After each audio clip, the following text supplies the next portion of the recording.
Welcome to the Project, the podcast with the mission to cover every project throughout pop culture and history. I'm Sam. And I'm Lewis. And this week we watched an episode of the Netflix series Top Secret UFO Projects Declassified. We did, and it was exactly what I expected. It was, yeah. With a ridiculous title like that. It's, I feel like it's either made by the same people or stars some of the same people as Ancient Aliens. Definitely inspired by it. It's definitely that kind of thing, isn't it? Yeah, it even follows the 45-minute episodes. It's got about 15 minutes of content in it. Yeah, and lots of it's not exactly like stock images in this. They kind of made their own Weird things. CGI stuff, like GTA mods of like aliens and stuff. But like bad. It's pretty funny, yeah. But we'll get to that in a little bit. We've got time codes in the episode description, so if you want to skip straight to that, you can do so. But before that, how are you today, Lewis? Yeah, not bad. I was away at the weekend, and yes. We haven't recorded since then, have we? No. Yeah, went to the Isle of Wight, went and did some stuff there. Went to a monkey sanctuary where they had monkeys that had been in like the pet trade and stuff with all horrific backstories. But they seemed quite happy there. Yeah. Did a escape room in a crypt under a church. Wow, okay, that's fun. Was good fun, yeah. Bit of Indiana Jonesing. Maybe not quite Indiana Jones in. Did you have to do the thing with the smashing the tile while the old man stamped his library books? Exactly that. That was the second room. Yeah, nice. And then we did a falconry thing as well. Yes, I saw some photos. Yeah, you get like a hawk and an owl land on your hand and eat a dead chick out of your hand. Sounds That was lovely. good fun. A dead chick. Ugh. Yeah, they literally like. It's better than an alive chick, I suppose. Yeah, you it? could literally see like its head and it was like, nom nom nom. But it was good fun and for a weekend away. Yeah. Expensive, but enjoyed it. How was the weather? Fine for the Not most too part. bad, It rained a bit on Sunday when we were doing the falconry stuff, but it had like a marquee set up in case, so we just did it in a marquee instead. Which is kind of better because they said if it was just outside, they basically like tie the birds to a string so they don't fly off. Right, okay. So if they did fly, they would just kind of... Yeah. Must have been quite a big marquee though, right? Yeah, it was like a good, I want to say 30 foot long and like 10 foot wide. Yeah, I can kind of But also that. meant that they weren't then like tied up so they could actually fly more freely, which just I don't know, it seemed like a more genuine experience. Genuine falconry, But no, it's good fun. Have you done anything like that before? Falconry, no. I don't think I have, no. Maybe when I was I've probably seen birds like that up close, but I've not done the whole glove situation. Yeah, I did have the full glove, and at one point the hawk kind of, it wasn't sure what it was doing and like grabbed onto like Christina's arm, and the person was like, you don't want it to do that because that's when they grab into the... And they're so like with the hawks, like their like feet work independently from their brains, so like sometimes they'll like hang on to something, right, and like you'll try to get it unhooked, but like it doesn't even know that it's like clinging on, so it's trying to get away, and it's also latched onto your blood vessels. Yeah, exactly. But luckily that didn't happen. But yeah, how are you? I'm all right. Yeah, I've got nothing exciting like that to talk about at all. No, I haven't really been up to much recently. Had a relatively chill weekend. Went out on the Friday. Felt a bit bad on the Saturday, as you can imagine. Yeah, they had half price prosecco, which is not something I'd normally indulge in on a night out. It's still expensive because I forget that things like that are expensive when you don't buy it from a shop. After a couple of bottles of that, it's one of those nights. So it was good fun. Saw some people I hadn't seen for a while and all that. There's quite a few people I haven't seen for a while. I think Friday was meant to be like we haven't seen each other for a while, but I wasn't there, so I still haven't seen people in a while. Well, Brighton Pride's this weekend, so I'm sure you'll see some people. Kane, friend of the pod, I'm definitely seeing. Yes. Yeah, who else will be there? Don't know. We'll see. Me and you, yes. But I've got nothing else to report. But you might have done some reporting in our first segment there, Lewis. Oh, I think I may have this little segment called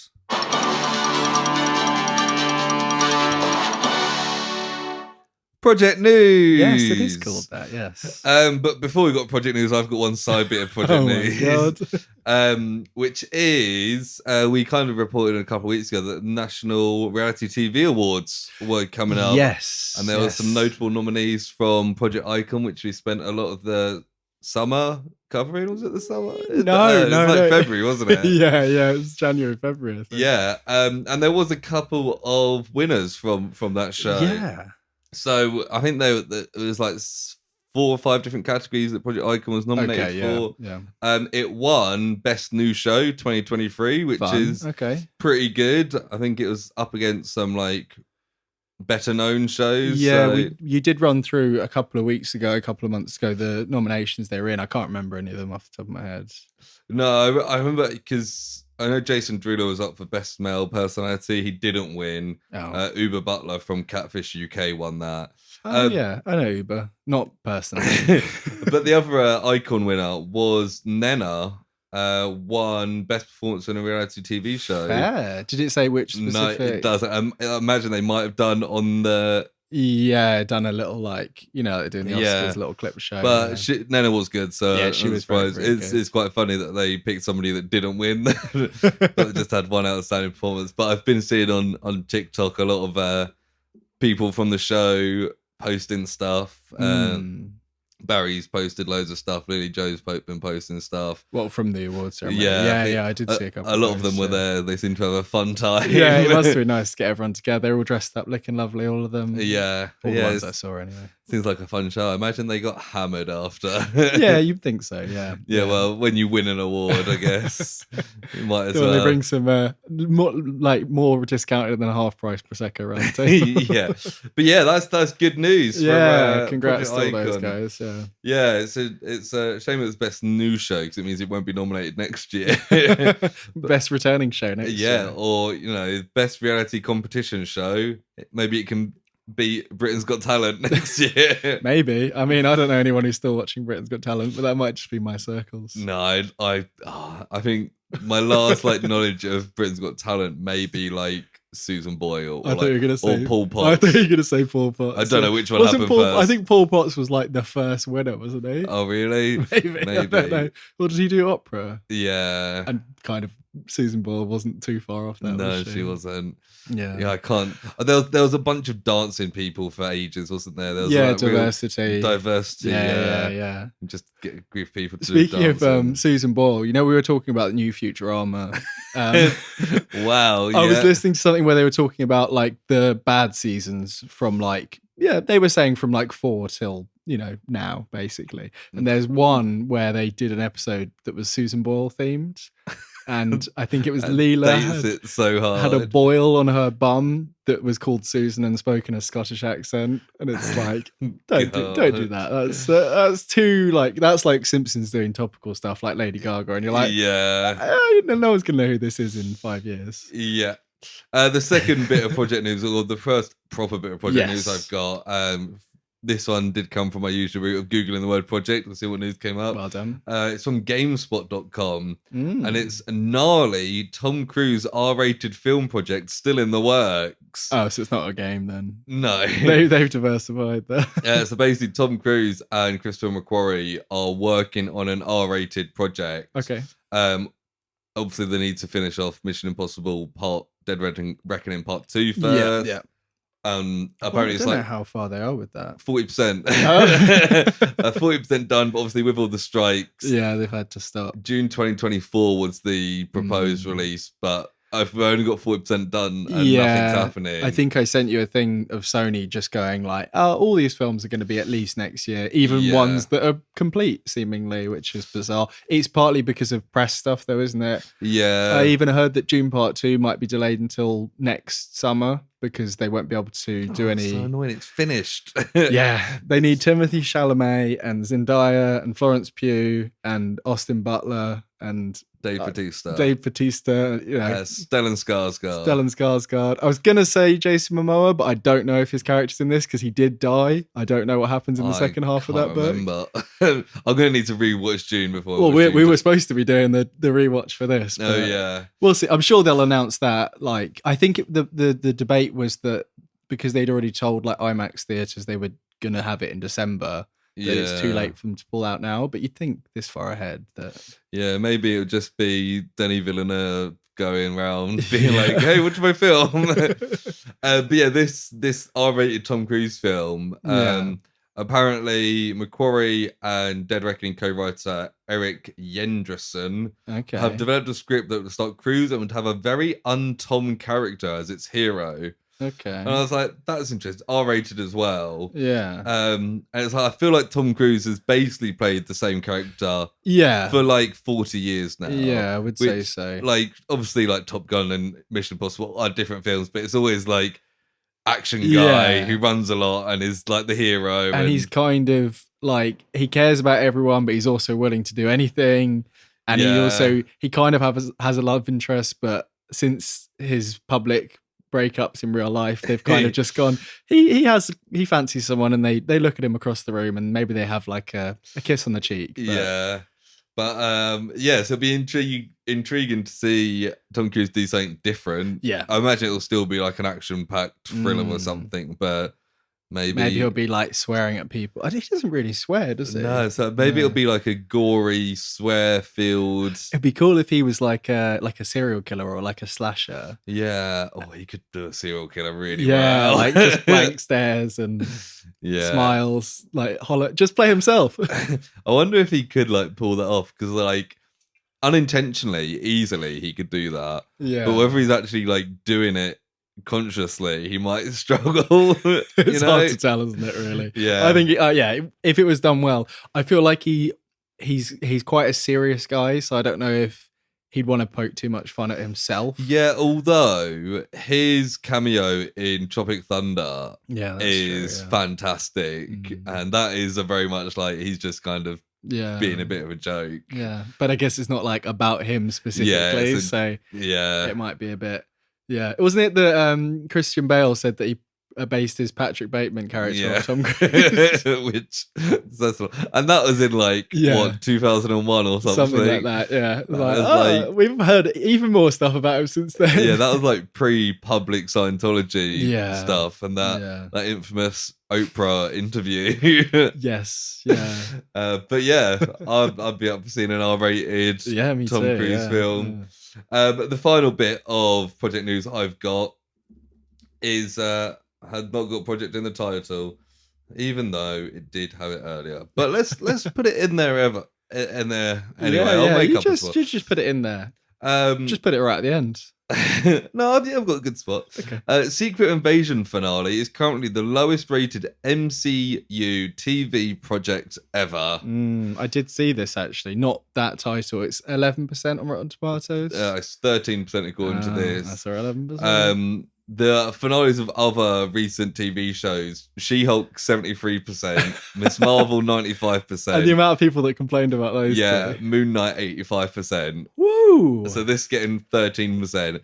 I think it is kind of people are starting. They mention like Marvel fatigue and stuff. Yeah.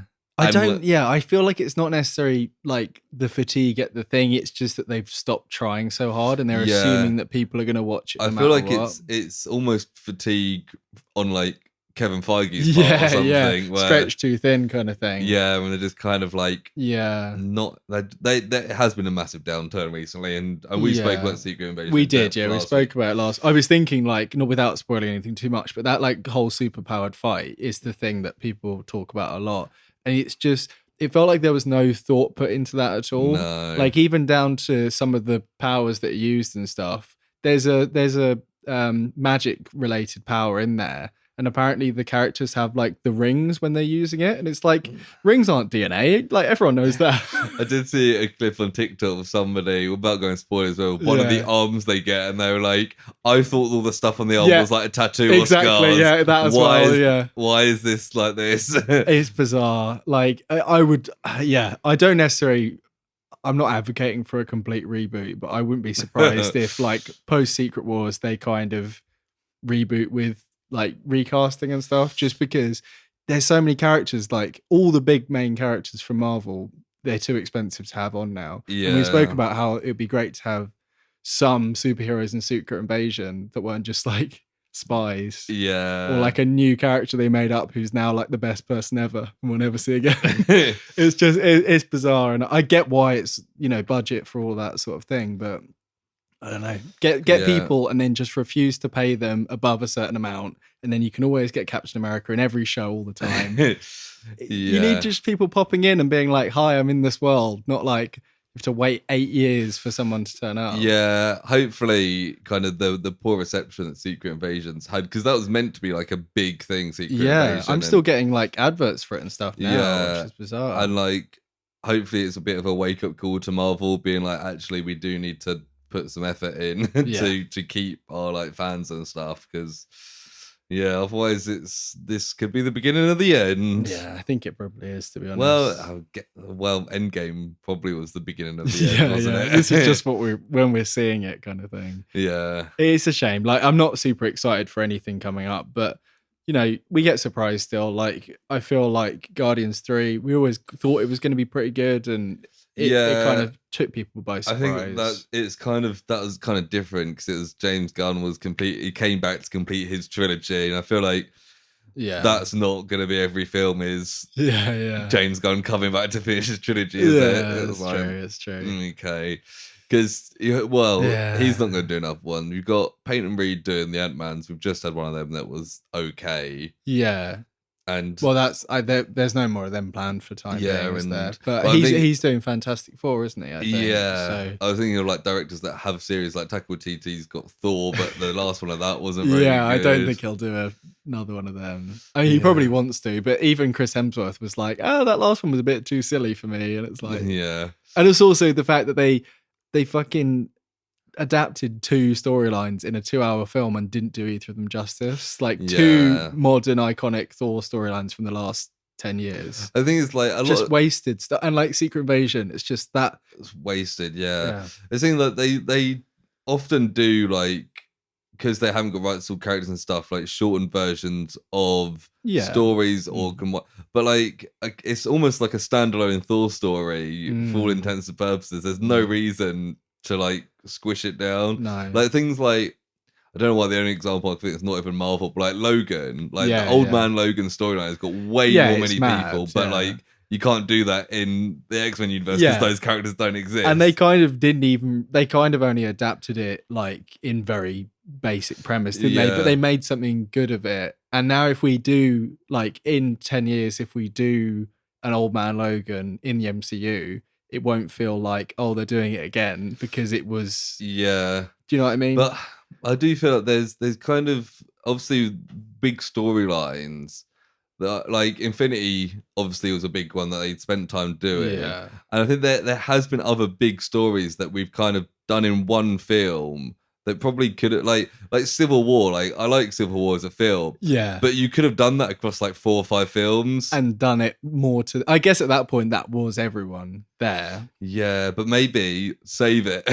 And you could have brought in like the Netflix guys. Obviously, Punisher in the Civil War comic, he does stuff. And does like, some pretty big stuff at the end of that. And like Cloak and Dagger have a big part of that as well. They do, Cloak like saves a load of people at one point. And so it's like they could have waited, but like it's fine. And it's similar with like they kind of put World War Hulk or Planet Hulk into Thor Ragnarok. Yeah, they did. Yeah, and it's like okay, but like for the most part, this has been fine because the films have still been good. Now it's getting to the point where the films aren't as good. You're starting to question these choices of how they're using these storylines. What would be quite fun is if they, like, after Secret Wars, they're like, oh, there's a load of dimension stuff happened, and then they do like a semi reboot where we just next film of a character. There's just loads of new characters, like all the missing ones that haven't been introduced, just were always there, played by actors and actresses. And we're just like, oh yeah, Norman Osborn's been here or whatever. He's just here. Oscorp's always existed. You don't need to take a whole film to introduce that character. Just fill in like the key bits from each character's backstory in their next film. You could even have like as just a like universe accepting thing. Like at the end, you could just have like 2 different multiverses collide. Yeah, exactly. And we get parts of one and parts of the other. And I feel like that's probably what they'll end up doing with like X-Men stuff. Yeah, like I hope that like Fantastic Four and X-Men do kind of refresh the MCU because like I wouldn't be against. Well, it's at least a load of new storylines they can adapt, isn't it? And I wouldn't be against like people like Thor and Iron Man and Cap.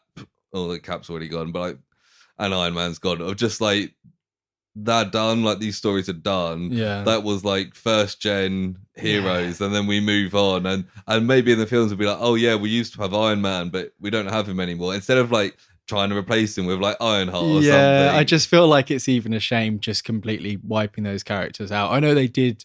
It's difficult because it's not comics and it's not as easy to just, write an Iron Man cameo in where he turns up and helps Peter Parker with his homework or whatever. It's just, there's something about that. Like even the animated Spider-Man series and stuff that we talk about and people just dropping in, you're like, hey, and then, they come back. And then they're gone and you don't question it. Yeah. But we'll see. But that is. I thought that might get a conversation going. That's project news for the week. If you want to hear more of our thoughts on Secret Invasion, go back to the last episode. We talk about in depth in personal projects. But for now, we'll go into our main topic, which is Top Secret UFO Projects Declassified from 2021, Episode 1, Project Blue Book Unknown. Yeah, double projects. Yeah, and I forgot. Did we do a report on Project Blue Book? No, because I was thinking while I was watching this, we weren't watching it together. While I was watching this, I keep on trying to say while we were watching this, I watched it on my own. While I was watching it, this kind of semi-ruins the prospect of doing a report. Yeah. I don't think it does because we'll always have someone else, and by that point we'll forget. I wasn't really paying attention. A lot of this is like Project Blue Book was just a cover up. It's nothing. Like they can't just got it. I'm sure we could do better research, but we did an episode of the TV show, like something like episode 4 or something like that. It was like really early on. It was early on. Oh, episode 4. Oh for us. Yeah. We did the finale of the whole season. Yeah, because at that point that was something we did. We just thought it'd be funny to cover the final episode of stuff. But so we've got some knowledge of Project Blue. Yeah, I can't remember the characters. Well, there's a couple of characters that do pop up. The one that we see a lot in this is Peter Baelish. I was going to say Littlefinger. Yeah, what's he called? I don't know. I do know, but Aidan Gillen. Aidan Gillen. That's it. Yeah. But yes. So it was created by Peter Vackler. Mm-hmm. Who you're looking on IMDb, done a bunch of Czech stuff, and that's okay. Like there was one weird thing that looked like the poster of it looked like an old ET. What was in like ET, but he's old? Yeah. Okay, yeah. It's kind of weird, but there's not much background to this. It's made by Netflix for people that like this stuff. Yep.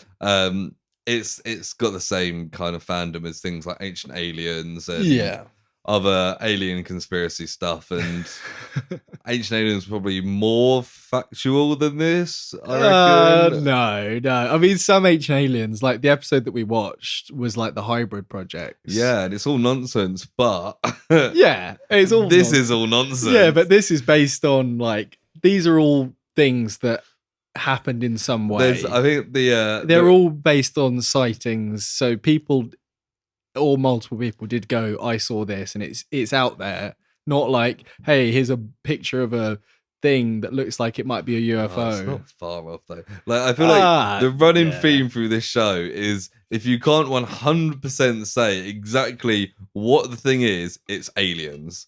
Like that's if you've got any doubt in your mind about what that flying thing past you is, then it's aliens. That is the stance of the show. And the people they get on, I didn't write down any of the names. I wrote down some. They're all fucking idiots. Yeah, especially towards the end.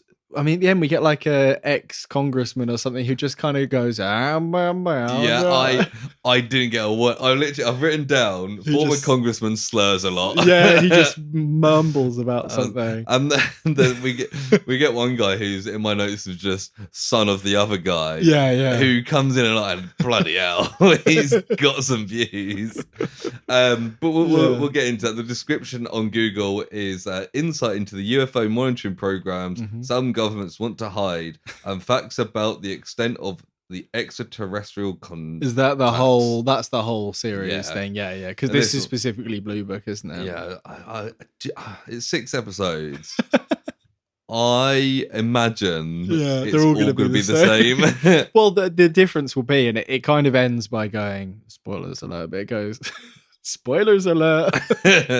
It ends by going like, oh, but the things were happening internationally that they couldn't keep under wraps. Yeah. So that's going to be the next episode, isn't it? Oh, I can't wait for them to do an episode on like the Soviet Union. But there was a Papua New Guinea bit in this, actually, wasn't there? Was, yeah. I've just realised. Yeah. So last week, for the first time in 101 episodes, you accurately guessed the IMDb score for White Rabbit Project Heists. Yeah. Are you going to repeat that this week? No. I've got the series and the episode ratings written down. Okay. So and remember, episodes is higher than series. Yeah. So I can use that as a divining rod, as it were. So do you want to guess the series first? Series 6.2. A little high. It's 5.6. Oh, okay.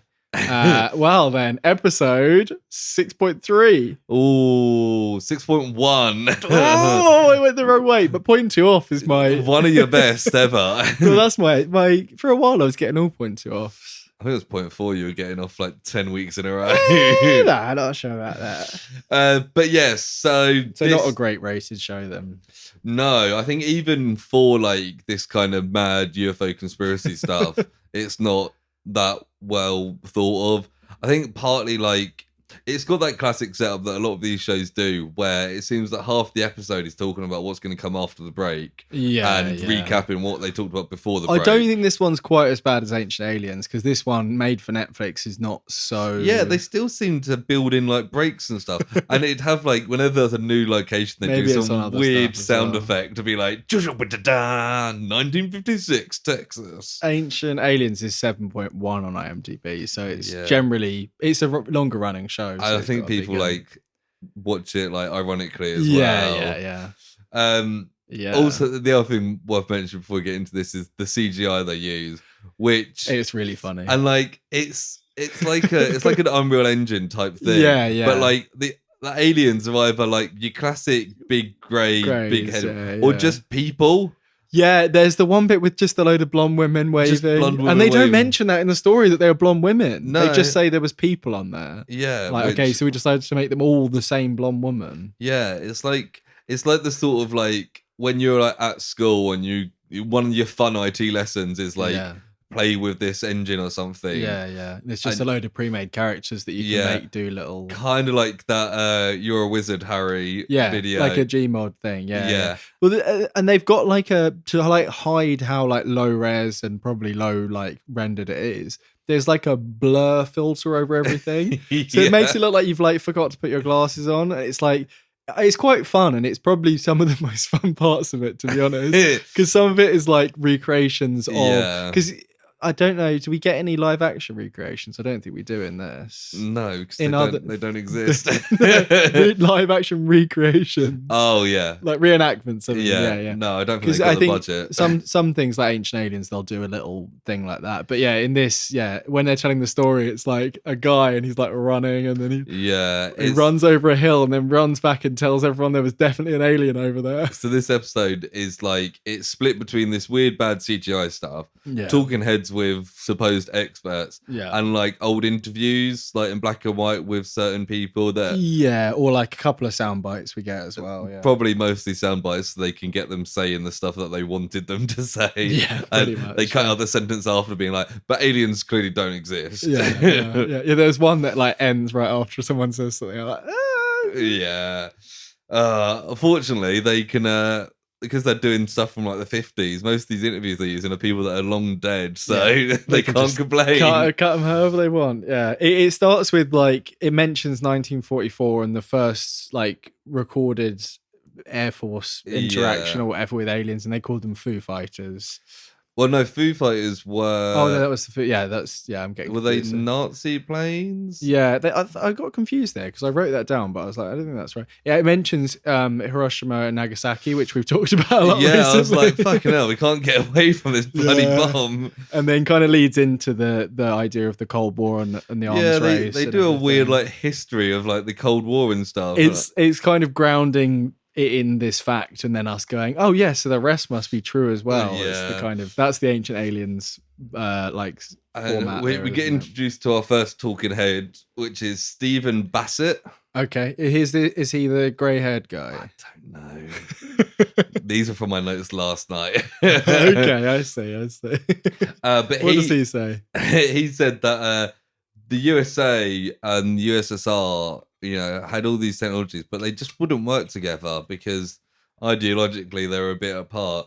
So instead they built bombs and did nuclear tests. Yeah. And had top secret projects. Oh, is this when he's like, there's a new type of weapon and you could be dead 12 seconds after war began? I'm like, that's pretty cool. I don't think it's quite accurate. No. Because you'd still have to fire it somewhere. I don't think if you blow yourself up, then you could do it 12 seconds after. I think there's very little in this show that is accurate. I mean, it's accurate at like primary school level history. if I knew a kid who was being taught this level of stuff at primary school, I'd be disappointed.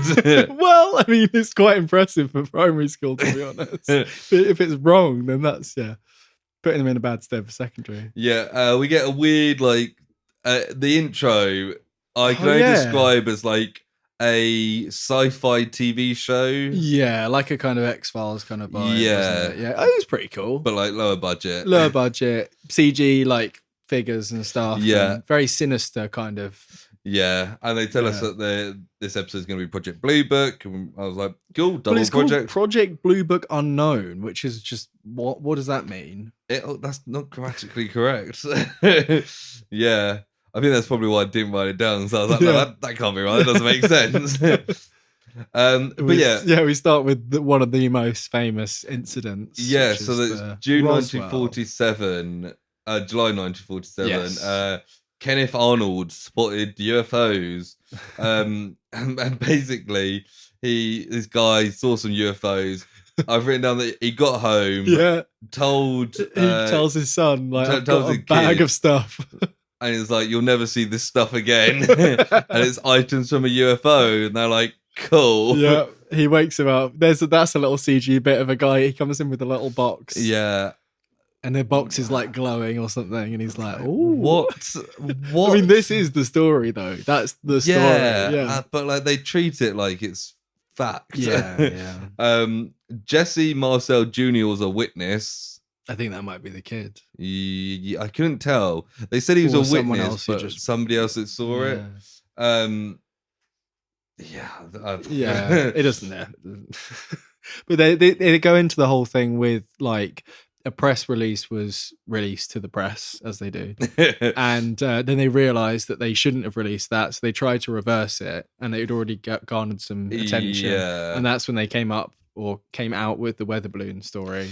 Yeah. And kind of said, oh, these materials were what we found. And then the guy is kind of going, well, those are different to the ones that I saw, kind of thing. Yeah. And he was like, and everybody just forgot. So they covered it up to stop people being scared. Yeah. Or, here's an alternative theory. Yeah. It was a weather balloon. Yeah. Or he found something else. And like, that was not an alien either. Yeah. It could have been that they put out that thing. They're like, oh, something's going on. And then like, oh no, we found a weather balloon. Yeah. And he went, no, that's actually not what it is. Shush. Yeah, like, I'm not one to believe everything the US government tells me, but... No, when it's just one guy who, you know, found some shit, I don't really believe that. Exactly. I mean, I might, but not always. So he says, they say in response to Roswell, Project Blue Book was set up to investigate UFO sightings, and they talk about a bunch of UFOs in Washington. Yeah, it's 1952, so like 5 or so years after. This is what I mean. So they do that, showing like images of these lights over Washington. It's like, that's not real. You made that up, but you made it look like it's the real stuff. Yeah, but like, what I was gonna say is like they do this bit where it's like, oh, they set UFO sightings, and there's UFOs in Washington. They show this, and then it kind of goes off, and then it like goes to the Earth, and it's like July 1952, and zooms in Washington. And I thought they'd moved on, but then just repeat that. And I was like, yeah, you've just said that. They do like a little intro mini. Yeah, I see what you mean. And it's like they just kind of repeat themselves for a couple of minutes every 5 minutes. It's good if you don't have a good attention span, though. There's a guy who's like, oh, people said that they wouldn't believe in UFOs unless they landed on the president's front lawn. And he's like, and they almost did. But they didn't. They didn't. They described them as like fireballs with weird mobility, like they were moving around. Yeah, really fast and more mobile than you'd expect. I think a lot of this, you'd expect a fireball to be. Yeah, a lot of this stuff will probably just be like Aurora Borealis type things. Aurora Borealis? Located in Washington, D.C. This time of year. But like, you know what I mean? Like, you see weird... like, may we see it? Yeah. There's lots of these bits later on as well where I'm like, sometimes the sky does weird stuff. Yeah, I feel like comets and related things are like, it can explain a lot, you know? Yeah. I got distracted halfway through. I was like, what's going on? And yeah, sometimes, you know, just clouds and stuff will be Swamp weird. Gas is one that I've heard people use quite a lot. Gas. Yeah, apparently that's something that's used to discredit UFO sightings a lot. Right. I don't know what swamp gas looks like. I guess like a UFO. I also, jumping around, later on they talk about how loads of sightings were near like nuclear testing sites. Yeah. And I was just thinking, maybe everyone near nuclear testing sites just got a little bit of radiation and started seeing stuff. That could be true, yeah. All their technology. Yeah, they say like the firing triggers went wonky, and it's like, well, it is next to like a load of nuclear radiation stuff. Yeah. But we get introduced, or they get told about Edward Ruppel, who's the head of Project Blue Book. Yeah. And... I've written told later. I don't know what. These notes are awful, I have to say. But they talk about these UFOs over Washington, and they said they were there, these lights, and then they suddenly vanished. And then it happened again a week later. Yes. Yeah, they tried to get jet fighters after them, but by the time they scrambled their jets, which I always think is a weird term for it, isn't it? Yeah. I don't know why. They're not eggs, are they? It happened a week later. They tried to lock onto it, and they were like, it's too fast to lock onto. They said it goes 7,000 miles per hour. How the fuck did they measure that? They put up with their speed guns, and it went. Because I feel like surely if it's above like whatever this is, well, if it's above like 12 miles per hour, then it's hard to judge. If it's just flying away from you, I'd say that must have been at least 7,000 miles per hour. it makes me think. You know, sometimes you get like a dot in your eye, and everywhere you look, it's just there. Yeah. I imagine it like that, where they're like, "Oh my god, it's moving so fast! Look, it's over there! No, it's over there!" Everyone's got different ones. That's what I'm kind of picturing. Yeah. But Harry Truman, who we've spoken about recently, one of the great war criminals of the 20th century. If you want to hear about that, go back 2 episodes. He called Ruppel apparently and told him to shoot the sources down. And he's like, what the hell, man? I've set up this whole thing and you're not doing anything. Yeah. Where are my aliens? My note for that just said, President called BB and said, what the hell? So I'm pretty sure that's what he said. Yeah, sure. Yeah. Probably. They then do the classic thing where they're like, and they denied that it was the military, but sightings of these things have gone all the way back to biblical times. And it's like, okay, yeah, I guess that's related. Yeah, like, like what? Oh well, you know, if they saw stuff in the sky in biblical times, everyone knows the Bible is super trustworthy. Yeah, it's always funny when like you get like supposed professors and scientists refer to biblical times. Disgraced is the other word for that. Because like I don't know, from like, you know, if somebody actually looked at history, it's like the Roman era, isn't it? Biblical times. Well, it depends on which part of the Bible. Okay, yeah, the Old Testament would just be ancient history. Yeah. But so which bibble are you talking about? I guess biblical times in this sense it refers to the Old Testament stuff that's all a bit like crazy. That the ones that could be maybe an alien happened. Yeah, the stuff in the Bible that definitely didn't happen. I mean, if all that stuff happened, then I would think that that is aliens. Yeah, like all of it, when you've got like a 50-foot giant who gets defeated by a kid with a rock and the whole world gets flooded on another day. And well, none of those bits are aliens, but the bits about like biblical times, the bit about like a bush talking to you and stuff. And George, Jeb, the guy from Manhattan Project, Bunavere. Yeah, there we go.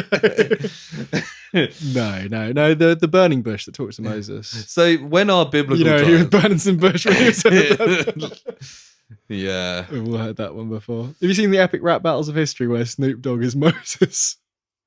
No, I don't think I have. I swear, who is it? Someone we know.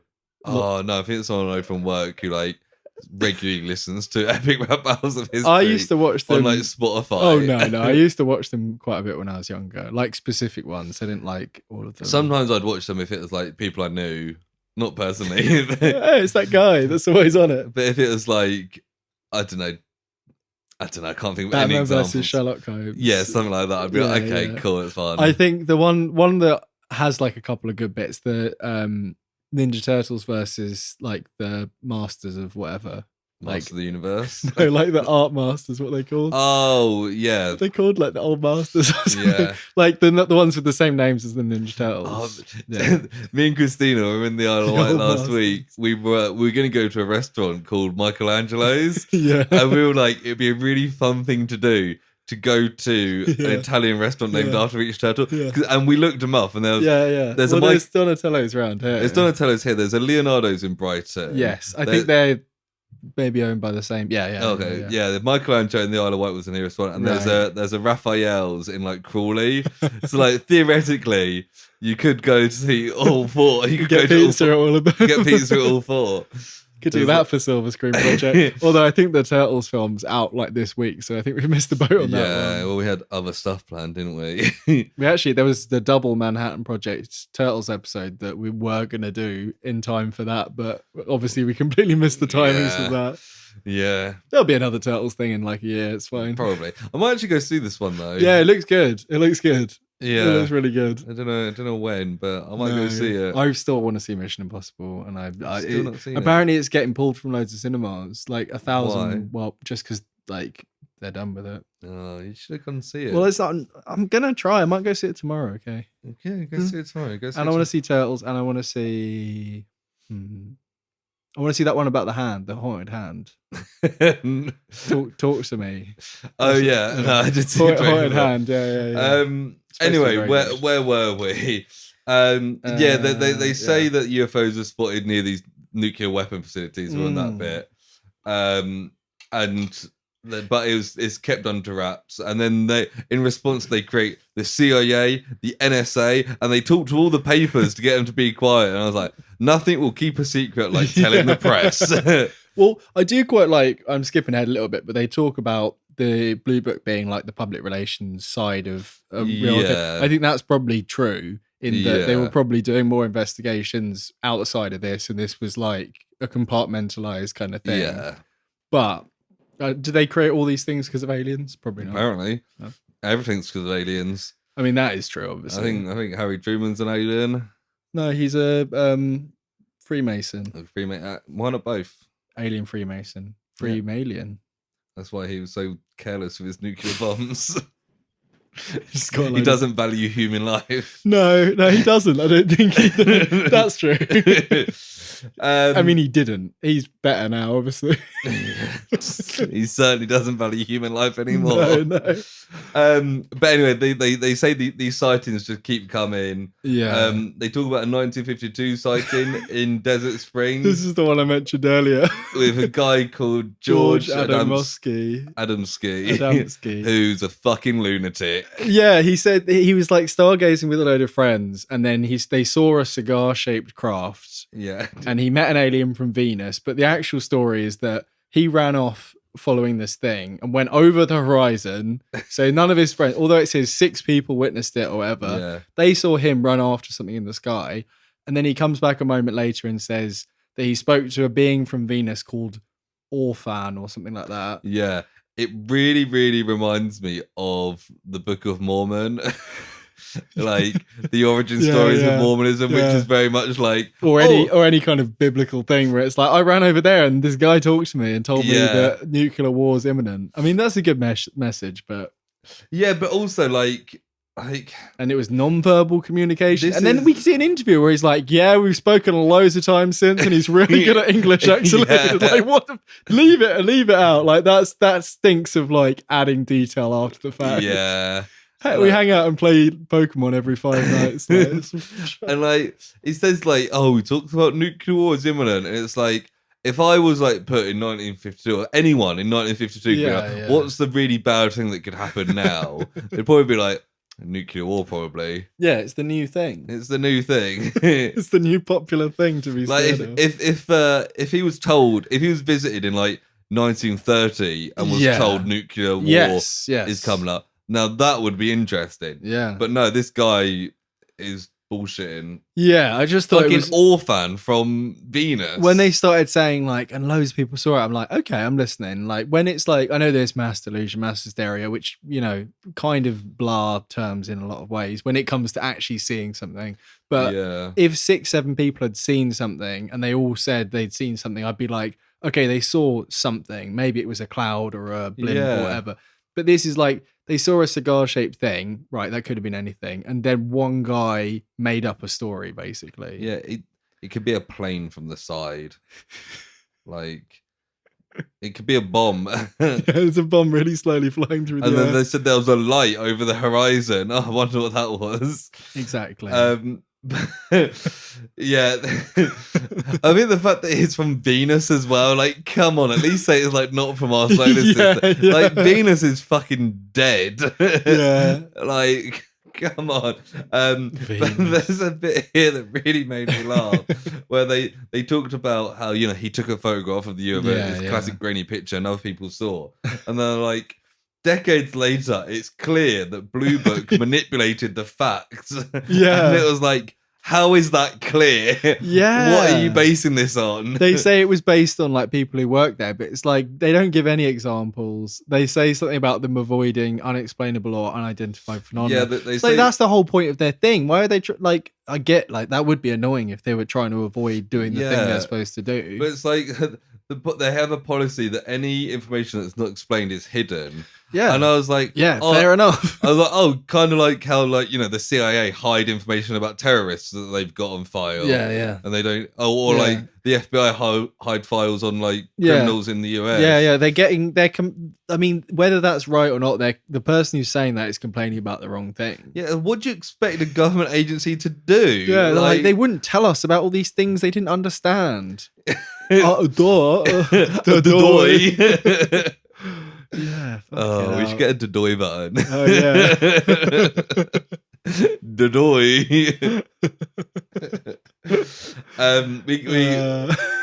They talk about Edward Ruppelt again. I recognise the name. I think he must be mentioned in the Blue Book TV probably. series. I don't think he was any of the main characters. No. But they said later on, after Blue Book, he wrote a bunch of books on UFOs based on his knowledge from Blue Book.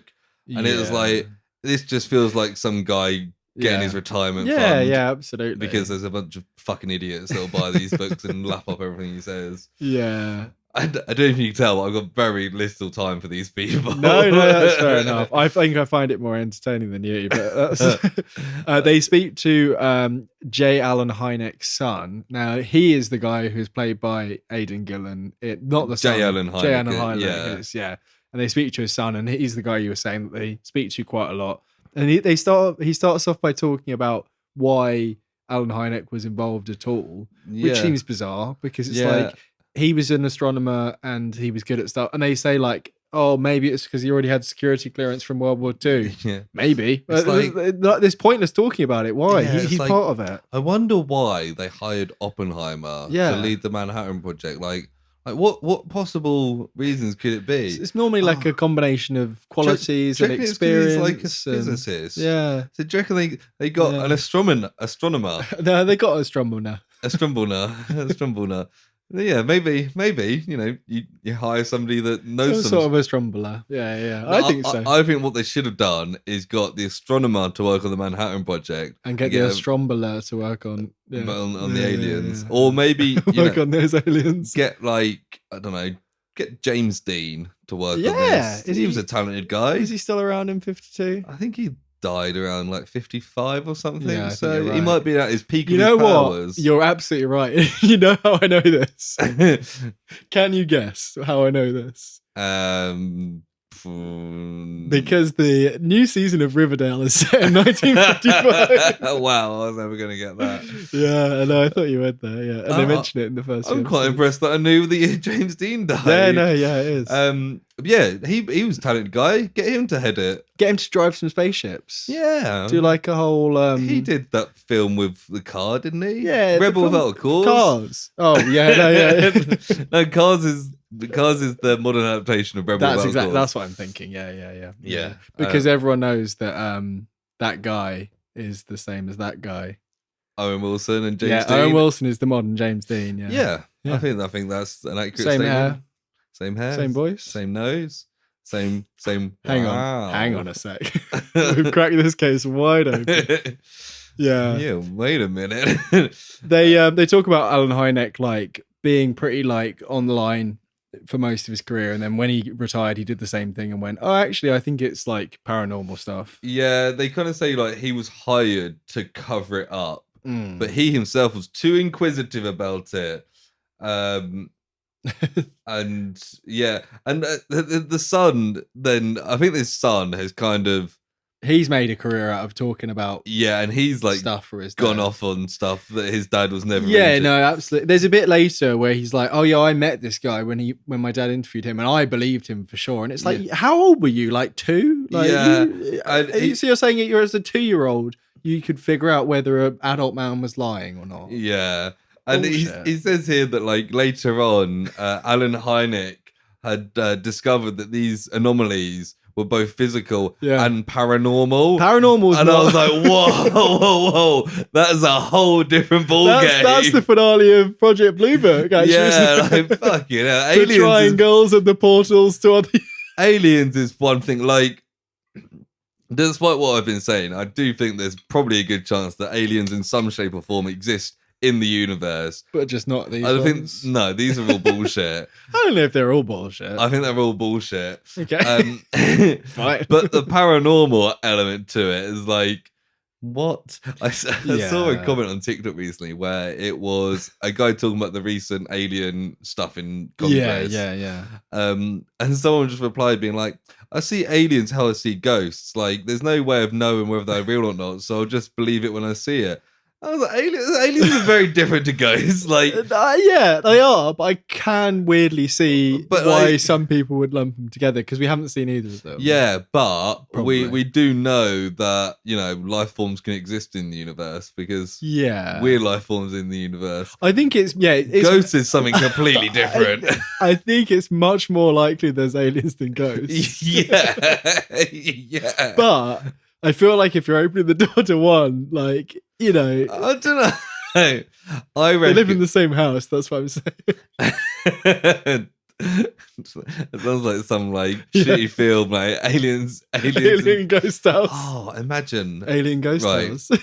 Right, I'm gonna pitch you an idea. Okay, I've got another idea, but you keep going. Right. It's set in the near future. Okay, let's say 150 years. Yeah. Where Earth has been visited by aliens. Okay. Some aliens have come and live on Earth and cool. It's like a cultural exchange. Yeah. But aliens, because they're, let's say, fourth dimensional beings, can see ghosts where humans can't. Right. So that's fine. They're aware that humans can't see these people, but they can see them, and then shenanigans happen. Right. Okay. Hollywood, give me a call. You haven't got any writers at the moment, so.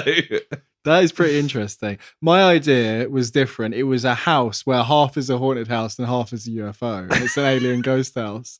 More of a kid's film probably than your one. Yeah. I guess it flies around and does adventures. And like, does the whole thing fly around? Yeah. One side like does a woo, and one side does a woo.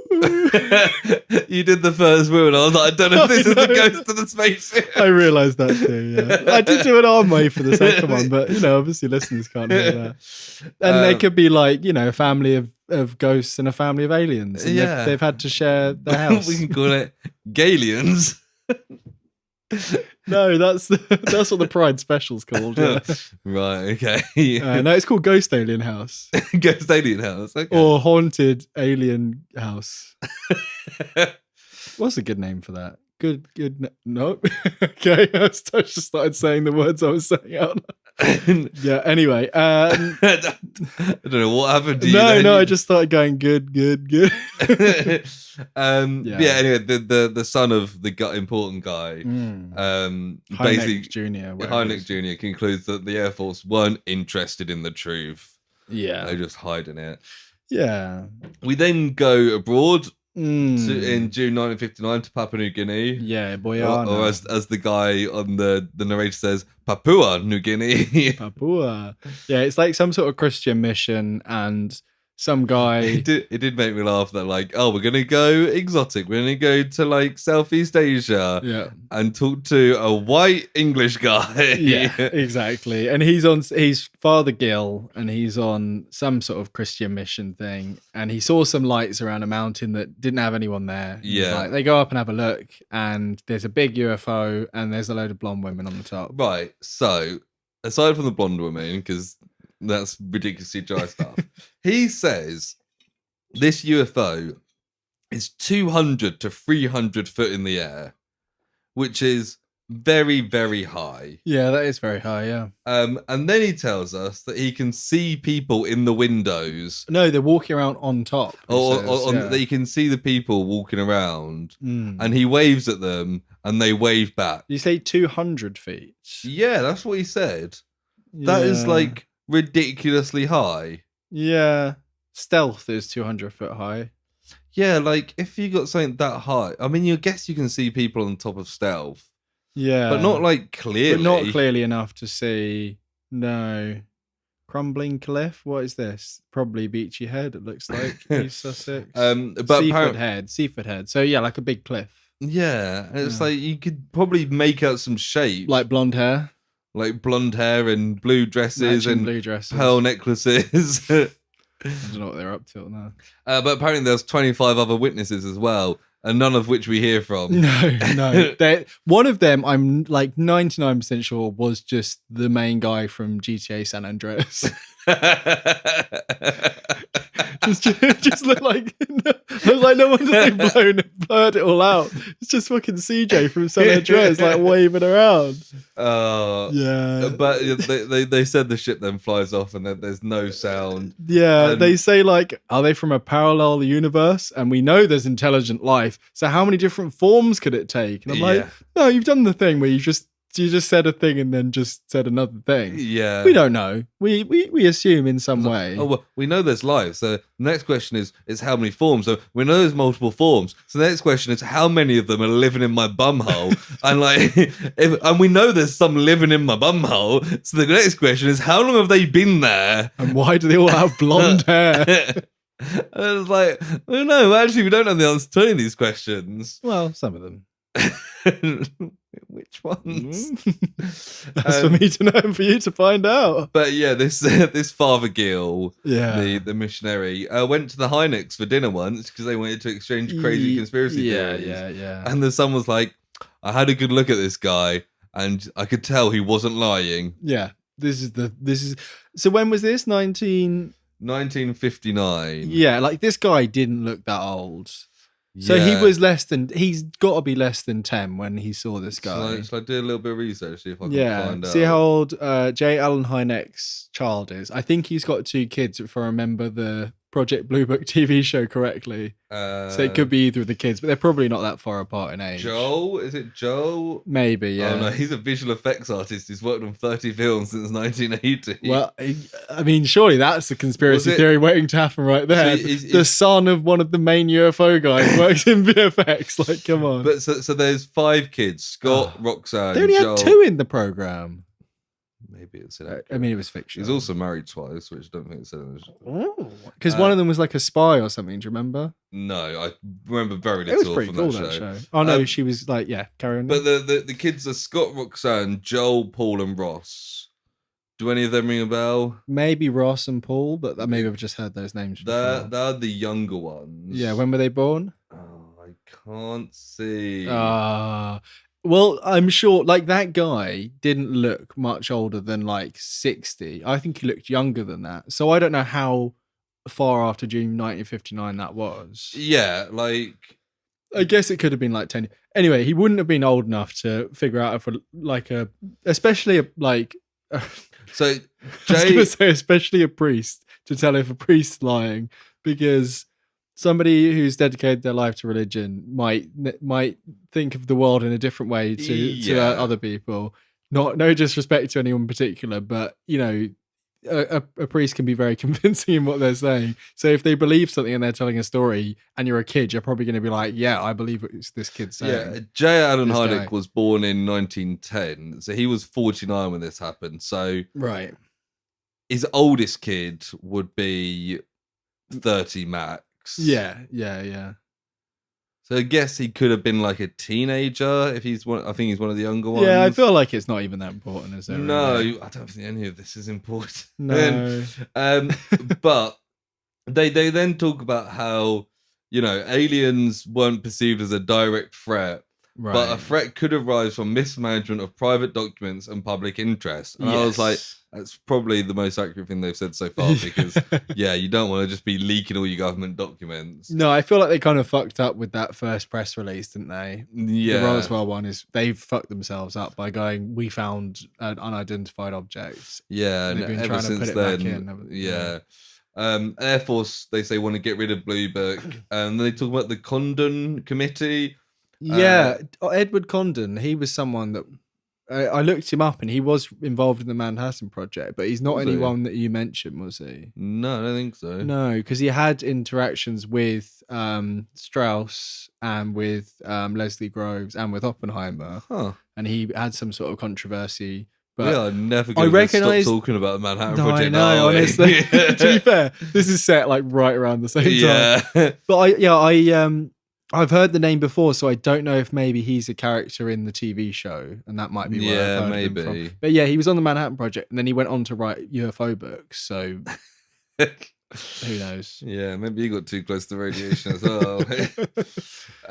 But Condon says that he was contracted by the Air Force, and they're like, it was a rigged game. The Air Force wanted to cover it up. Yeah, it was to do with the University of Colorado. I think and they said Condon didn't expect, like, the head of this investigation says he didn't expect to see alien life in 10,000 years. and the son's like, yeah, that was like a real low point. Like, okay. Like, he's basing it on the fact that it's like, we've never seen aliens. Yeah. So that's it. The end. Yeah. So did they get this guy on to then try and go, like, because they said they were trying to kill the project, basically. I think his committee were looking into like the viability of the project and see. Yeah. Because like they say they're trying to kill off Blue Book. Yeah. Blue Book ran for like what 20 years. 20 odd years. Yeah, about maybe 22. And like more than likely discovered nothing. Yeah, I mean, some of the stats at the end are fairly interesting in terms of, but it's also, we'll talk about it. He said the son says the other, Hynek Jr. says the other low point was the 1953 Robertson panel scientist report that said there's nothing to the UFO phenomenon. Like a bunch of scientists looked into it and they're like, nah, there's nothing in this. It was probably quite exciting at this point when it was still like relatively new. Yeah. I guess a lot of it would feel like distraction from like the Cold War to a lot of people. Yeah. You'd be like, is this sci-fi stuff? Yeah. So they said the Blue Book, the Robertson stuff was classified until 1975, 5 years after Blue Book closed. And a lot of it was still like classified because, you know, there's some secrets that that keep on being secret. Yeah, is this when they say that the archive got made available in 2015? Yes. And they're like, but it was far from complete because they'd got rid of loads of stuff. Yeah, and then they talk about this guy Mercer who got boxes and boxes of information. I don't know why he lived near the base and he just bought them or something. I don't really understand the story. But like, he got boxes and boxes of information, and then they move on. I think they then. What's in these boxes? I think he then. Yeah, they don't really say, do they? I think he donated them to somebody or whatever, and now they're apparently available. So they make a big deal about this archive and it being all secretive, and now the secrets, they've got nothing to say about them. I think the secret was that there was lots of missing pages, and then they were like, well, this guy happens to have all the missing pages. He's definitely not added anything to any of them. He's been sitting on them, just scribbling on them for years. Yeah, this bit was kind of boring. It was like keeping the UFO evidence out of public domain, blah blah blah. Then we get a story in April 1964 in New Mexico. Yeah, this is quite a fun one. Patrolman Lonnie. This is a fun CGI. Lonnie Zamora, and he was pursuing a speeding driver. And it shows like a really slow chase. Yeah. Like whoever made these didn't know how to make the cars go very fast. And he saw a flash on the horizon. He was like, oh, it might be a store of dynamite. It's more important than this speeding guy. He switches focus, goes to that. And then we have a voice recording of the real Lonnie, like saying what happened. Yeah. And he saw like a white object, and for a second he thought it might be like an overturned car. Yeah. But then it began to rise in the air. Yeah, he said there was blue and orange flames beneath it. And then as he was running, he dropped his glasses. And then I'm like, okay, so he didn't actually see anything then. And then he takes cover thinking something's going to explode. And instead, there's no noise and it departs like slowly up. But he didn't have any glasses on for how long of this? Like, you know. Yeah. And Hynek met him and was like, I'm very impressed and you seem like a very credible witness. And there's been lots in this area. Do you reckon Hynek actually said, I'm really impressed with you and you're really credible?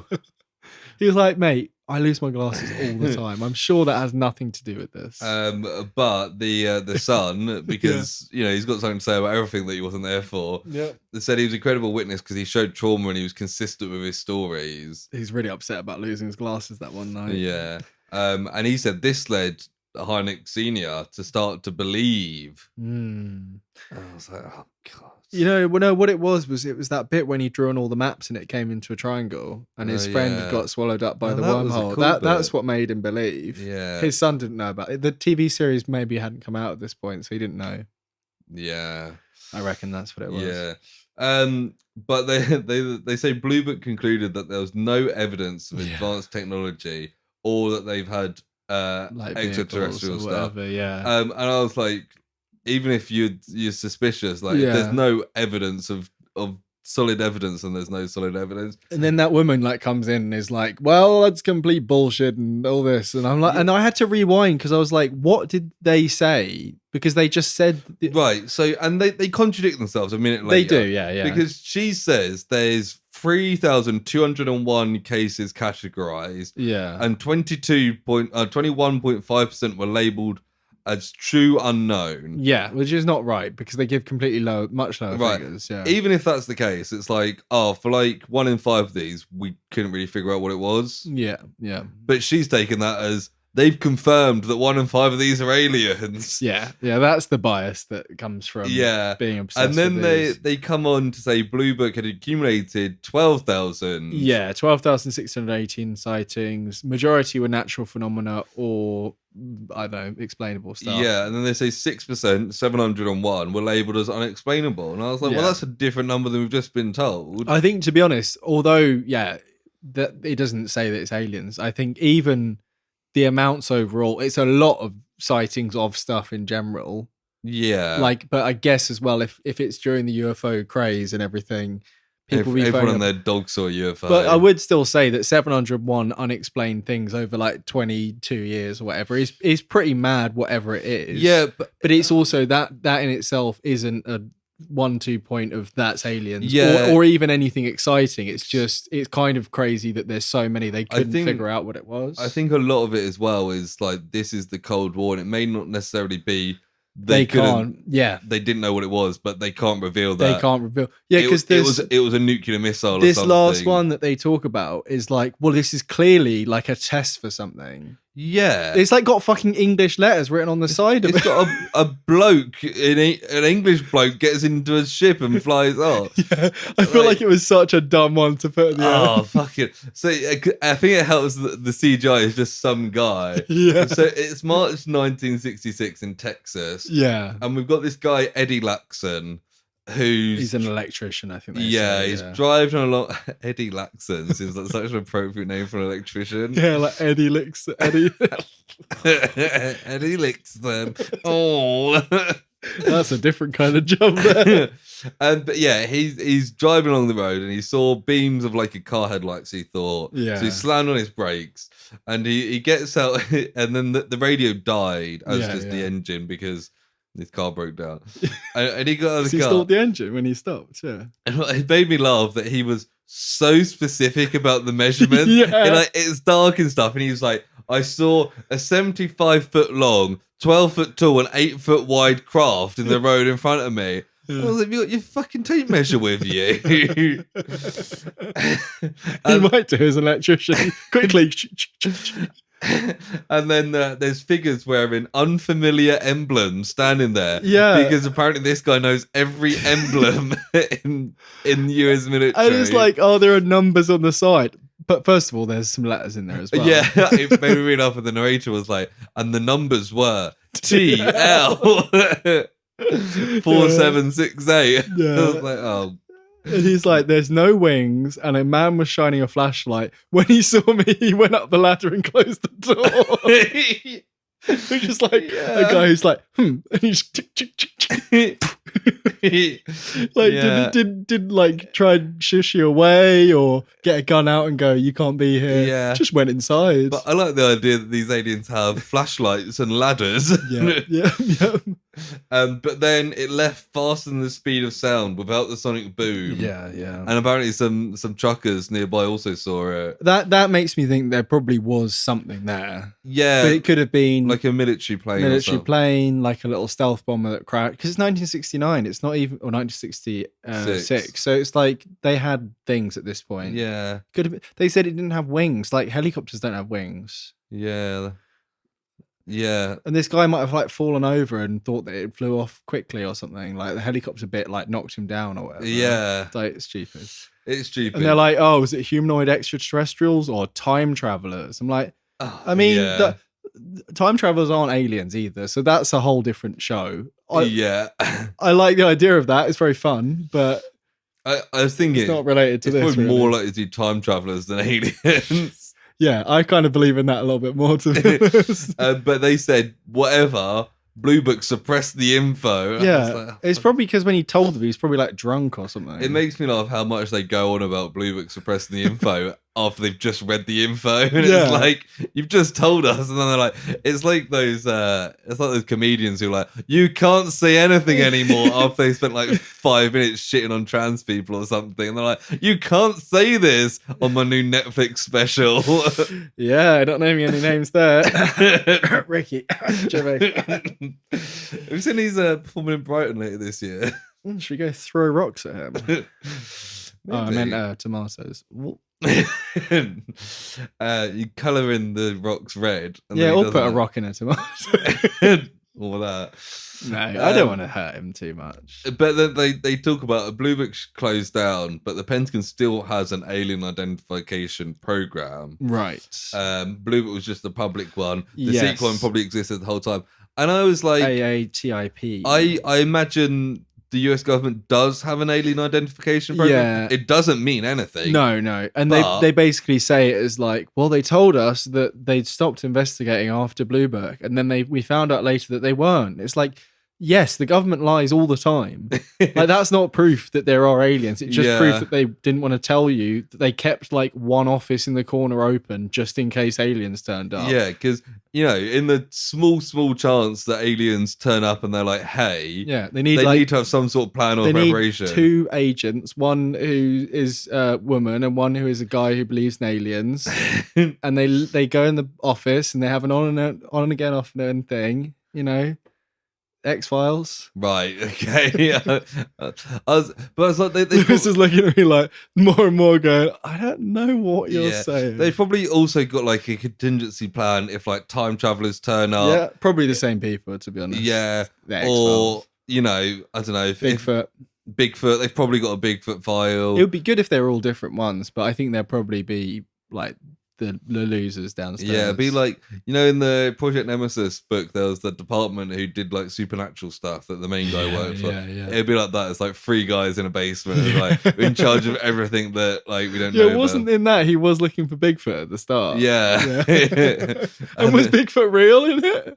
I think there was some like implied that Bigfoot was real. I mean, in that universe, but they were like, it's the least horror. Now there's a kaiju running around. Yeah. And then they talk about this bit as well, where this guy is like, people like me, the UFO community and scientists.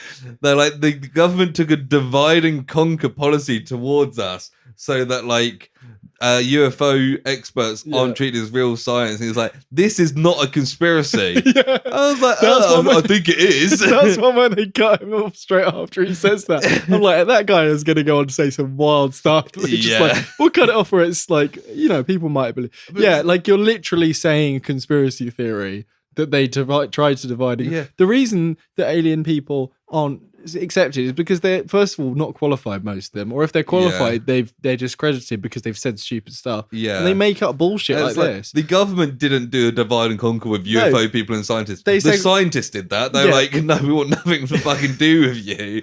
And like, does this guy know what a conspiracy is? Like, a conspiracy can be like fucking anything. Like the most basic thing that just hasn't got evidence. Yeah. Like, I reckon, and that's not a conspiracy theory. Like, I reckon that the Tory government are intentionally making their mates richer because they know they're going to be out of government next year. Like, I would go one further and say that's just the truth. But we don't have hard evidence that it's real. I feel like there's more evidence. But it's still technically a conspiracy. Even if it's like really bad. You're right. Like the simplest things are conspiracy theories. Yeah, I was trying to think of something with coins, like an unfounded thing about coins, like 50p's have 7 sides. Oh yeah, that's. No, they've got 5. They're pentagons, right? I don't know. I think 50p's have more than 5 sides. I don't know. 20p's got 6. But 7-sided. 7, okay. Nice conspiracy theory you got there. I mean, you can't prove it. Or no, but something more silly, like they're all like beacons for UFOs or something or like flat earth. They're all, every coin is a flat earth, and we're crushing billions of people every time we use them. But we're nearly at the end here. They say like, they intentionally relegated UFO research into pop culture. And the Air Force says they don't do it anymore, but they do, and it's like it's because it's in pop culture because it's sci-fi. And the only reason that any of these people are into it is because they saw a sci-fi film at some point. Like they really liked Star Wars as kids. Yeah, like you're going on about it like, oh, it's so annoying that it's just pop culture. But but you wouldn't know about it or be interested in it if it didn't get perpetuated by pop culture. Yeah. If nobody was that interested in it, if it was real, I'm not going to go on about it. And then we see an interview with Hynek, this is quite cute, who basically saying that like, I don't think there's aliens, but it's the most really, like science interview answer. But he was like, it'd be really exciting if there were, essentially. And he even says like, I think that it would boost conscription to the Air Force if we found out as well. So he's like, kind of working everyone's favor. Instead, the Americans just got around to releasing Top Gun. Yes, they did. Yeah. Although that's the Navy, isn't it? It's the Navy. Yeah, but I still think that people join the Air Force because they got confused. Yeah, probably. It doesn't actually say join the Navy in it, does it? No. I think one of the things. I think when we did the trivia for it, I think maybe they considered putting a message in, and they were like, "We actually don't need to. We don't need to." Yeah. Because I think it went up after Maverick as well. Yeah, probably. But also COVID, Yeah, but I mean, time to join the military. I mean, the sort of person that joins the military based on a film is probably the sort of person that get the Air Force and the Navy mixed up. Yeah, fair enough. Yeah, I mean, you almost just did, so yeah, I guess off to join the military. Oh no! And then the episode finishes with this like fucking drunk congressman ranting about something. He looks like he's been wheeled out of his retirement home. Yeah, and his front teeth, like on the top and bottom, look like they've been punched in. Like he's had a fight of the old people. So like, they both like angled backwards. Yeah, and he's like, he just rambles about like we could have a better world if we all told the truth, and I think aliens are the truth, and some nonsense. I don't suppose you've got his name. No, I don't know. Oh, I mean, I could find him out just from the IMDb thing, but potentially. Do you reckon he's on there? Yeah, he'll be as himself. I was going to say, let's play a game of which political party do you reckon he was a member of? Let's see. Congressman. I've got the. I don't think he'll be in Top Cast, will he? No, I'm putting my bet on him being a Republican. I'm going to say that now before. So I'm also looking it up. It's Paul Hunt. Oh yeah, Merrill Cook. Merrill Cook. Yeah, that's his face does not. Yeah, Merrill is Merrill. Yeah, Merrill Cook. Republican Party. There you go. How did I know? Yeah. He looks very different in that picture, but that is probably from about 50 years ago. Yeah. He was in government 97 to 2001. Yeah. So what the fuck? He was so old. he was only in office for 4 years. Yeah, but he was born in 1946. Jesus Christ. Utah's 2nd district. So like he's one of the most. I guess that's not that old at that point, is it? But if that feels like, I mean, now he's 77. But he is one of the most irrelevant congressmen. Yeah. Of the living. He went to Harvard, of course. Yeah, he also went to the University of Utah. Yeah, is Utah the Mormon one? Yeah. So he's not from there. He's from Pennsylvania. But he may have had some run-ins with the old gold plates. Yeah, maybe. But yeah, he seemed to be. They were like, let's get someone who has worked for the government just to say some random stuff at the end. But like, loads of people have worked for government. Yeah, like doesn't mean anything. He had one short term. Yeah, they're not going to have told him anything about aliens in that time, are they? And the House of Representatives, it's got like shit ton of people in. Yeah. Utah's 2nd district. He's hardly fucking Barack Obama, is he? He is hardly Barack Obama. But yeah, that is the end of the episode. Yeah, thank God. Yeah, thank fuck for that. I didn't enjoy this. No. I feel like I quite like this kind of show on occasion. I feel like Ancient Aliens leans into the silliness a little bit more. Yeah, with the guy with the crazy hair and stuff. Yeah, guy with the crazy hair, and they do a bit more like, hey, here's like, Mayans had a flying jet or whatever, or angels were real people that had, beast powers or whatever. It's a bit more fantastical, whereas this tries to it treats itself like a documentary. I mean yeah, but it's not. Yeah, it's they should make like a new, because I keep wanting to think mockumentary, but it's not intentionally funny. I'm thinking like science fiction, so like a crockumentary. It's just like a crock of shit. I was thinking like doc-fi. Yeah. Like sci-fi, but doc-fi. Doc-fi, like documentary fiction. Yeah. But they don't wanna say that they're fiction. Fic doc. Yeah, this is definitely 100% in that genre of fic doc. Yeah. Elevated reality documentary. It just annoys me when they make like some broad statement that is vague funny, to be honest. And like based on nothing, and then they're like, that is the evidence that this is a thing. And I'm like, no, it's not.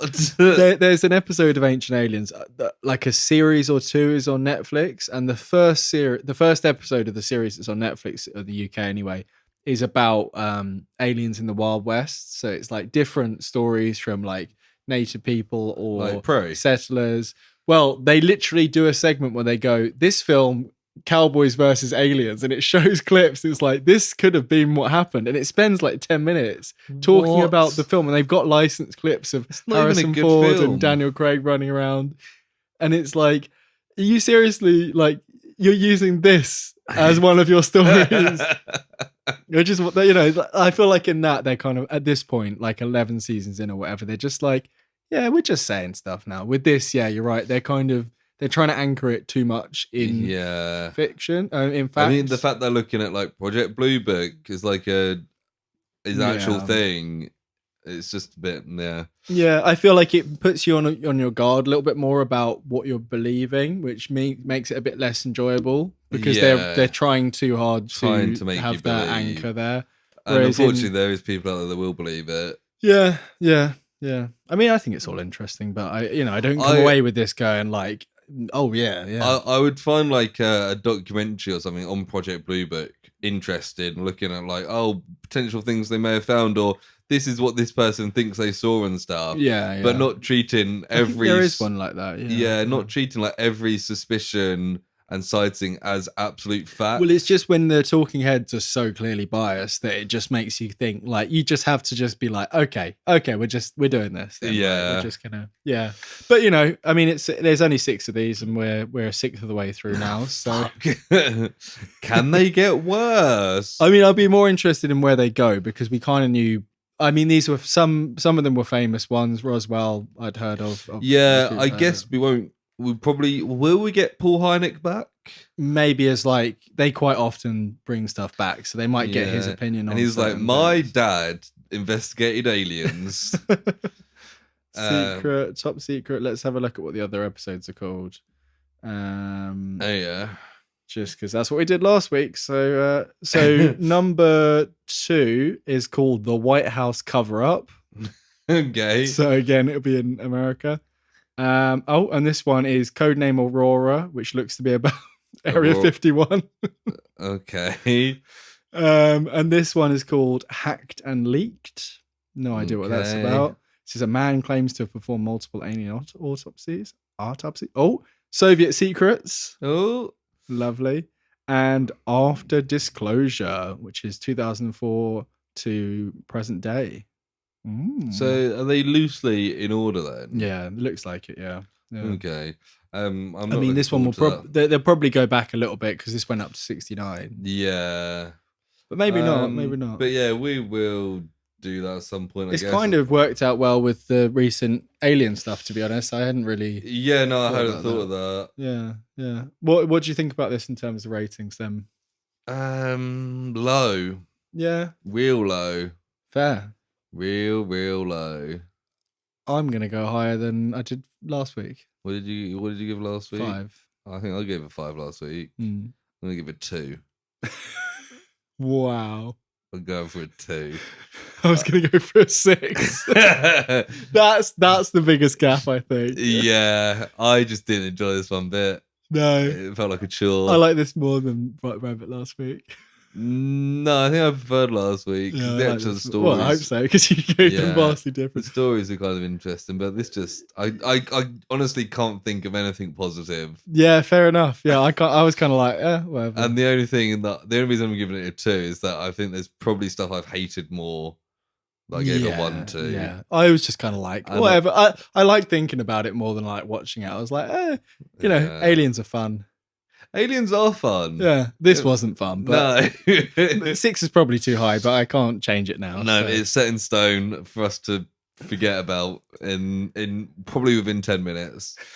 But that is that's that. That is Top Secret UFO Projects Declassified. Yes. Project Blue Book Unknown.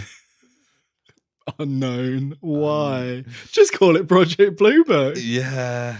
Bizarre. Maybe it was like to try and differentiate it. No, like a demo title that they forgot to change. The untitled. title is originally called like Title Unknown, and they replaced title with Project Blue Book. And they were like, oh, well, it just sounds cool. So, but yeah, it means that it's now time for Personal Projects.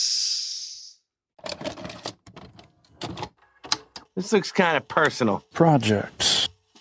So, Sam, what have you been watching, reading, making, singing, or playing? Yeah, I was waiting for that last one there. Well, as Lewis arrived today, he saw that I was playing Legend of Zelda: Tears of the Kingdom. Yeah. And I have been playing that as you saw. It's very good, as you can imagine. Is it pretty much the same as Breath of the Wild? I feel like it's easy to pick up if you played Breath of the Wild, especially if you played it like 2 months ago, like me. It's more than like a 0.5, which I was kind of worried about it being like that plus extra stuff. Yeah. Like it's the same basic world, but I think I said a couple of months ago, it's got like Sky Islands, and then it's got the main map, which has changed quite a lot because of a big catastrophe kind of thing. And then there's this whole underground like hell world depth thing, which is it's crazy. Like you start off on the Sky Islands, you learn all your stuff. You've got like this new thing called God Hand, which is like a glowing like new arm thing that you've got. Like a Hellboy thing. Yeah, kind of like that. Yeah, and you can use it to fuse, like you can use it to pick objects up that are near you, like a telekinetic thing, to do puzzles or, you know, move stuff around. You can fuse stuff together, so you can move 2 items and fix them together to make like a platform. You can also fuse like a weapon with any object from the world, so they all have different properties. So you can make like a whip by putting like a tail of a creature onto a thing and whip stuff. Nice. There's loads of like ancient gadgets around from this sky civilization that's been discovered. Ancient aliens, yeah. And that comes with all these things that can be used to make vehicles. So you can basically build like a little car or like a plane or whatever, which is pretty fun. I don't think I've ever seen a car in Zelda. I've never really played Zelda, but it's kind of new for this. But yeah, it's pretty fun because you can make like, you know, you can put everything where you want. There's like a base like glider thing, and then you can put different engines on, and you've got limited battery at the start. You can boost it up and stuff. And nice. It's very fun. You get like, there's a thing called ascend. So you can basically ascend up through objects. So if you're under a platform, you can just go straight up through it kind of thing. And he kind of like, there's a little animation where he like swims through like a void and then appears at the next bit. Okay. Just like quality of life things, so that if you're on these Sky Islands, you don't always have to try and find a way to the one above you if it's only like, you know, 2 meters above you kind of thing.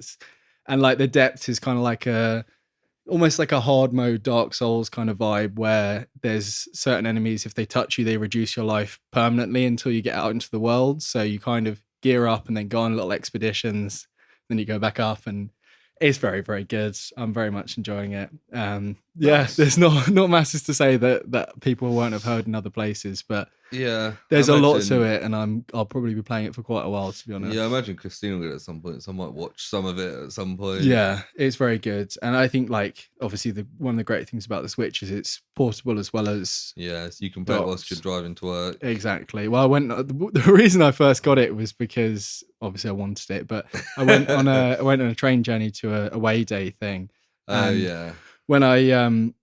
When I was there, I was the day was finishing a bit early, and I was like, I wonder if there's any game shops nearby. And I was like, oh, CX have got it for like 47 quid, which is like 20 quid less than it should be, kind of thing. And I was like, I might as well just go buy it secondhand. And then on the hour and a half train journey back, I just started playing it, and I was like, this is great. This is good fun. So, fair enough. Yeah, like I haven't spent as much time on it as I'd like to, but you know, I've got a couple of like holidays and stuff coming up, so you know, journeys will be made easier with this, which is good. I was looking at PS5 deals because for some reason they've kind of gone down in price, but I think that's because there's a new variation coming out at some point.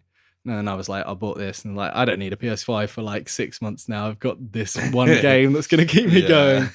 But no, I'm really enjoying it. So yeah, nice. Yeah. What have you been up to? So obviously I haven't got a lot of stuff because I was in the Isle of Wight the weekend. Actually, funnily enough, when we first got to our hotel, stuck on the TV in the room as we were kind of getting ready, and Pointless was on. Oh yeah. And like one of the first questions was towns in the Isle of Wight. We were like, what the fuck? little arrival pop quiz there. Yeah, that's so fucking random. But I started watching The Bear. Right, okay, nice. Disney. Yeah, have you watched The Bear? I've watched most of the first season. The last episode's a little bit longer, so I haven't got around to watching it.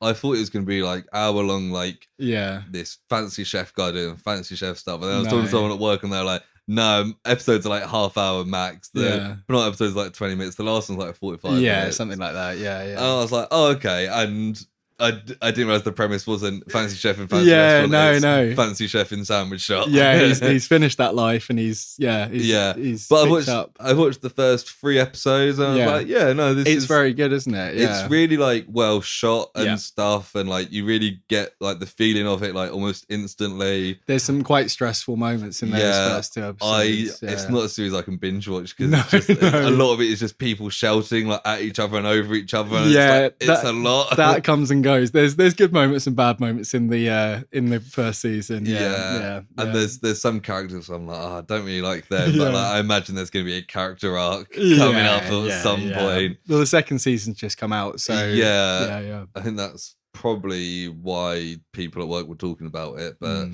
I'll probably finish off. But I am enjoying it. It's quite good, and it's different to what I thought it was going to be, which is always nice. Yeah, I heard people talking about it, and I didn't realize they were joking. I thought they said something about a bear being stuck in a kitchen, and I was like, "Oh, that sounds weird." I didn't think that was what everyone was talking about. And then there's like a bear in like the opening dream sequence, isn't there? And like that's it. And I guess Chicago Bears, like there's something to do with Chicago and Bears. I know there's the team. You saw me there. I reckon basketball. Yeah, I think it is basketball. Yeah, and I imagine, although California, it tripped me out because the flag of California has a bear. Yeah, but I feel like Chicago has some sort of Chicago Bears is actually American football. Oh, okay. Sorry, footy fans. Yeah. The Brighton Bears. Basketball team. They are. Yeah, I did see them at some point. Although I think they folded now. I don't think they that sounds anymore. Right. Yeah. Yeah, it's good though, isn't it? Lots of Emmy nominations for the cast and the series. I think quite a few first-time Emmy nominations came from that cast. One of the guy who plays the cousin. Yeah, I recognised him. He's in an episode. He's in an arc of Andor. He's one of the ones on the Scottish-looking planet, like the Highlands. And he like has a real problem with Andor, and he's trying to. And he was the one person I recognised, and I couldn't put a finger on it. But when they do the heist, he's one of the. That's it. Yeah. And he's the one that kind of betrays them. Yes. Yeah. It's good. Yeah, no, I'll finish it at some point. Yeah, the reason we didn't finish it yet is because every episode is kind of stressful, and it's kind of like I'm really enjoying this, and it's good, and I really like a lot of the characters, but it's just it's very intense, and it's like that's why I wouldn't want to work in a kitchen. I remember once when I worked at like a pub/restaurant thing, I was mostly like behind the bar or doing like waiter stuff, and I had to, because there was a person down, I had to do like washing up in the kitchen for like 2 hours. And like fucking hell, I was just doing that, but like just listening behind, and it's like fucking hell. And like these people are all like friends with each other and stuff, and like I always got on with, like I went out with them a couple of times, and it's like, and but like the intensity is in that environment. Well, people who've worked in kitchens say that this is very accurate to that kind of thing, and they've obviously done their research. The people, the actors have done their prep and all that kind of thing, and they seem to be doing it in a realistic way. And yeah, it's good though, isn't it? It is good, yeah. So I will probably finish that at some point. We've got a busy weekend ahead of us. Yeah. We'll see when I have time. I'm still one of those. Still also watching like The Office. I'm on like season 5 of that now. Jim and Pam have just got married. So yeah. When you get up to the project episode, maybe we can just do it in time for that. Oh yeah, maybe I'll just slot there and I'll just watch it, and you can be like, oh yeah, this was what was happening up to this point. Yeah. I'm like, oh yeah, okay, I watched it 2 years ago. Yeah. The context, I can't remember when that is. It's after Michael Scott leaves. Yeah, isn't it? Catherine takes around, and they go down to Florida or something to do a whole new. There's something to do with like a triangle shaped device, and it's all a bit like silly and it's all a bit silly, that comedy program. It's probably not one of the better episodes, but no, but we can just talk about The Office in general. Yeah, but that's kind of me for it. Yeah, fair enough. You got I read something. I read East of West, which you might remember the Jonathan Hickman comic. It's got art by Nick Dragotta. Very different art to what we saw in the Manhattan Projects. More kind of traditional comic book art, I would say. Maybe I feel like we kind of ragged on that art a little bit, but it's different arts for different people. What we're here for. Yeah. But it's very good. I finished it a couple of weeks ago, and I keep putting it off these personal project segments because I'm like, we've got more pressing things to talk about or whatever. But it's very good. It's something like 45 issues or something, so it's a longish series. It's not mini. It must have gone over however many months that is, so quite a few years there. Yeah. But it's set like in an alternate future where the Civil War carried on for like decades after it finished in our timeline, right, as it were. A nice little alternate history then, Jonathan Hickman. History. Oh, very much. And it's clearly well researched in that sense. It doesn't really delve into it too much, but basically like once the Civil War had finished, there were like 7 distinct nations within the US. Right. And some of them are based on like Confederacy and that sort of thing. There's like the Republic of Texas. There's the Kingdom of New Orleans, which is kind of like Wakanda, which is quite cool. But it's like, yeah, you kind of just did Wakanda a little bit here. Right. And then on the West Coast, there's like basically like a Republic of China there instead. Not sure exactly what happened in the history of that, but they're called like I think it's called the Republic of Mao or something, and like Chairman Mao went across there and started up his own thing or something. Right. But it's set in like 2077 or something, so it's had quite a lot of time to progress. Okay. The technology's kind of gone a bit mad in certain areas. It's a bit like cyberpunk-ish, but not like Old West vibes, but like with modern technology kind of thing. And it's pretty cool. And like there's like chosen ones from each of the 7 republics or factions, and they've all got like this secret little cabal. What do you call it? Cabal. Yeah. You know what I mean? Like a little secret society. Yeah. And they meet up and follow this religion kind of thing that came from different people, kind of like the Mormon thing that we were talking about. Right. But it's like it is based on a real thing, and like the 4 horsemen of the apocalypse are like figures that have turned up because the apocalypse is coming. And they're all kind of like Wild Westy versions of themselves. And Death, before the start of it, like split off from them and fell in love with somebody. And it's kind of like picking up the pieces of that. It's very cool. And it spans over like 3 years, and it goes through like this whole war, and different factions like get wiped out and stuff. And it's kind of like a epic with like kind of Game of Thrones vibes of like meetings and kind of politics and that sort of thing. And it's well written, and it has some cool, little bits. It kind of doesn't like end in a particularly spectacular way, but I feel like it's for 45 issues, you could probably get that in 3 like hardback ones. Yeah. It's the kind of thing that I would quite like to buy at some point, but I wouldn't have finished it like everyone has to read this. It's not like the best thing in the world. But would you prefer it to Manhattan Projects? It's hard to tell at this point. I feel like it was better paced than that. It was more what you'd expect, whereas Manhattan Projects, at least in that first volume, kind of jumped around quite a lot. Yeah. Not back and forth, but like kept jumping ahead. Yeah.